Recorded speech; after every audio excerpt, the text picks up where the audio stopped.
This is what my wife calls the tomato fortress, and it's awesome. I built it the other day. You could argue it's over-engineered, but it's not.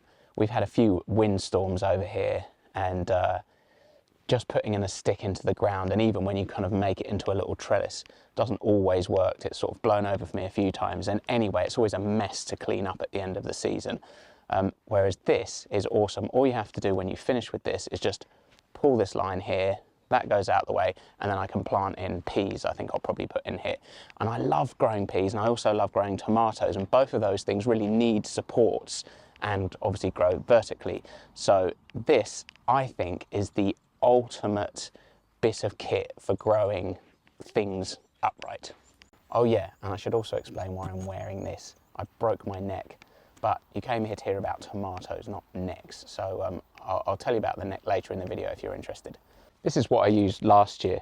I think the first time I ever grew tomatoes, I just got a garden cane and put that in and let it grow, let the tomato plant grow up one each cane. Problem is you get a bit of wind, it's quite easily for those to fall over. So this is certainly stronger, you know, where you get like a series of, in this case I'm just using sticks out of the wood, but you know, you might normally use like garden canes or something. And then, you know, obviously you put it into a sort of pyramid shape and the tomatoes grow up. It's a lot stronger. We got a, like a tropical cyclone came through last year and it ripped up most things out of the garden. But weirdly, one of these just managed to stay in the ground. So it does have some strength to it.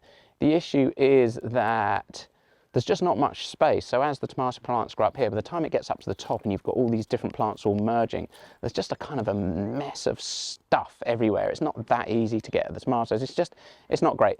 And then the other problem is that I found that at the end of each season, when you want to take it down, I'd been using this kind of garden wire to, you know, to sort of to tie this together and then also tie the tomato plants onto the actual sticks. You just end up with this mess everywhere, and this stuff, it's all plasticky, metally rubbish that can't be composted, so you've got to take it all apart, and then you've got to rebuild the thing next year. So I just thought, oh, let's just go with a decent system. I mean, I really like growing, you know, peas in the winter. I mean, you can grow cucumbers up them and melons. There's so many things you can grow upwards. And I like doing that just because it doesn't take up much space. So if you've got a reasonably small garden, you can get like a massive amount of food from a really small space by growing things vertically. But whatever you're using does need to be pretty strong, especially if it's going to stay up over the winter. So for me, I went kind of maybe slightly over the top, but I just thought, I don't want this to fall down. This is going to be here for a long time. I'm always going to grow things upwards. So for me, it's a worthwhile thing to do. You know, when I first started growing tomatoes, I couldn't be bothered with all the kind of pulling out the suckers and putting in canes and growing them up vines and stuff like that. So I used to grow bush variety tomatoes. And so bush variety tomatoes are quite simple in a way where you just put them in the ground, they grow, they're called determinate tomatoes because they just grow to a determined size and then you get your fruit. So it's quite simple.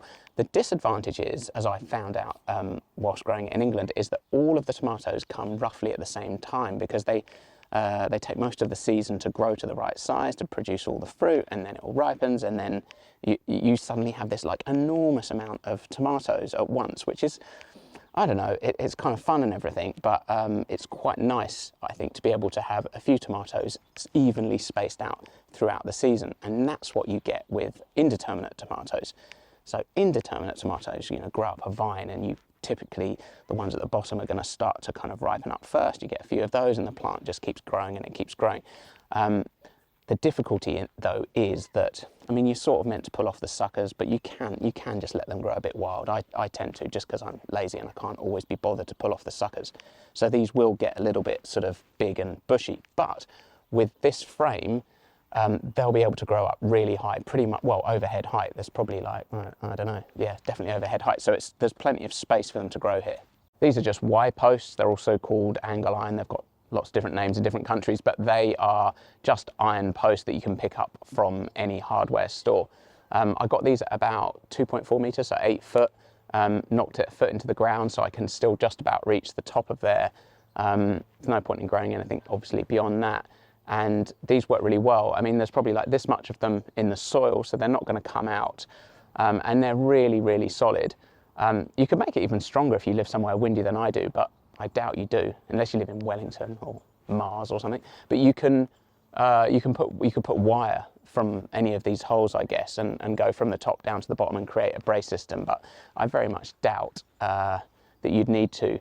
But we'll see. If we get some storms over the winter, I'll see how much abuse these can take. But yeah, I mean, they're metal posts driven into the ground, and the ground here is like rock solid, so they're not going anywhere.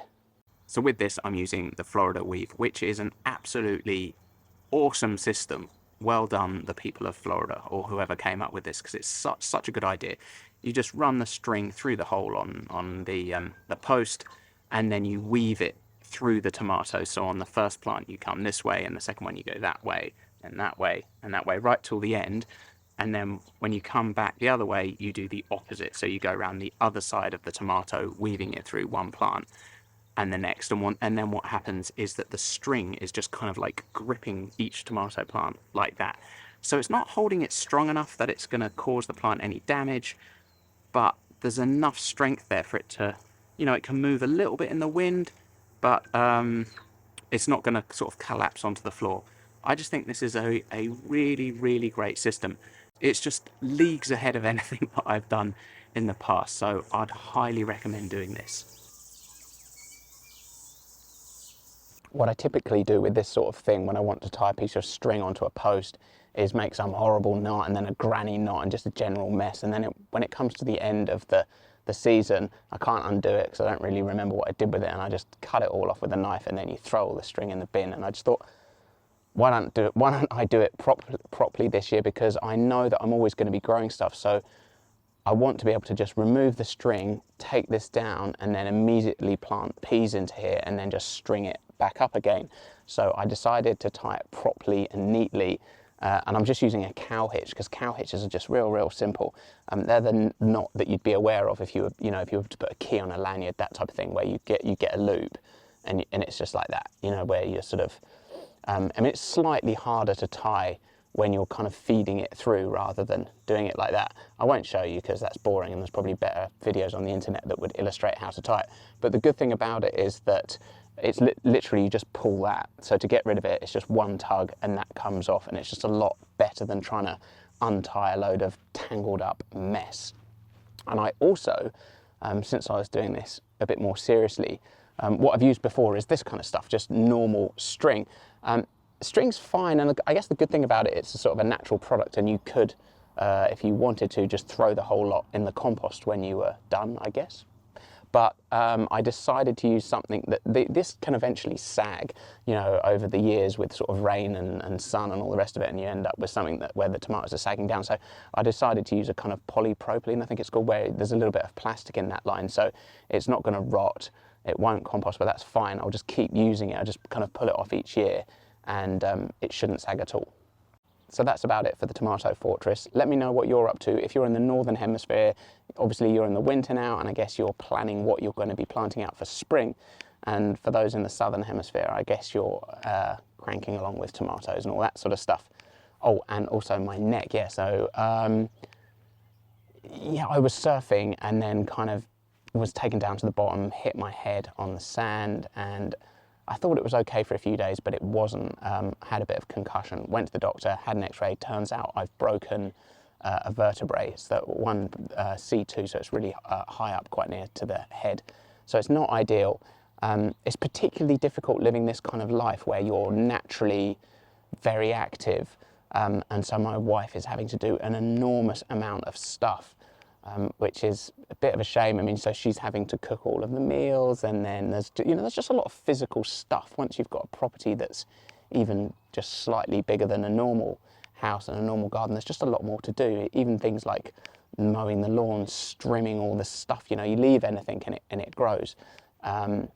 So yeah, the burden's sort of been on her a bit, and I'm just doing a lot of nothing. Most of the time I'm just sort of lying down and relaxing and trying not to move my neck too much. But that's the deal with that. Anyway, thank you so much for watching, and hopefully I will see you next week.